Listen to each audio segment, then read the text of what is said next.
Leader of the Opposition. Thank you. My question is to the Prime Minister. It is a matter of record that after Labor called for a Banking Royal Commission in April 2016, many Australians were still subsequently ripped off by the banks. How many people does the Prime Minister think suffered during the 600-day period that he opposed Labor's Banking Royal Commission? And will the Prime Minister at least say sorry to this group of victims who suffered because of his decision to put big banks ahead of the victims of banking scandals? The Treasurer. Mr. Speaker, we're waiting for the Leader of the Opposition's response to the Banking Royal Commission. And so are 25 million Australians, because they're sick and tired of your stunts, Mr. Speaker. They're sick and tired of these stunts. The member for McMahon is desperate for us to put out the Banking Royal Commission report so that he can respond.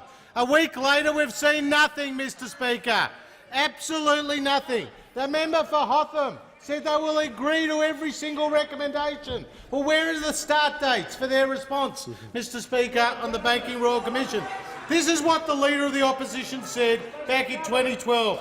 Our banks are amongst the best in the world, Mr. Speaker. He said, we all know it's easy, perhaps, for politicians, current politicians, to go to extremes, but banks do have to make a profit, Mr. Speaker. That's what the Leader of the Opposition said. That's what the Leader of the Opposition said. Now, Mr. Speaker, we are getting on with legislation in this parliament to implement recommendations of the Treasurer resume his seat. Mr. Speaker. The Leader of the Opposition on a point of order. Yes, on direct relevance, I asked the Prime Minister if he'd apologise, but the other part of the question, which I suppose the Treasurer can answer, is how many Australians, how many people suffered during the 600-day period that the government refused to have the Royal Commission? How many victims were there?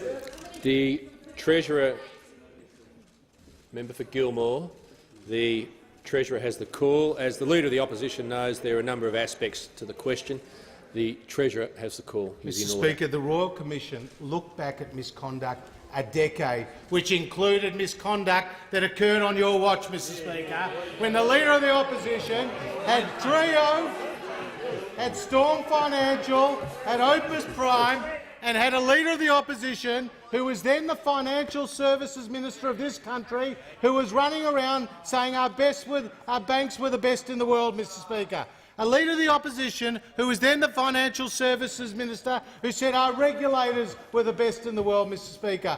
A Leader of the Opposition who was then the Financial Services Minister, who didn't call the Royal Commission, Mr. Speaker. When we came to government, we called the Murray Financial Systems Inquiry, and we've been implementing the recommendations ever since, and now with the Hayne Royal Commission we are implementing its recommendations.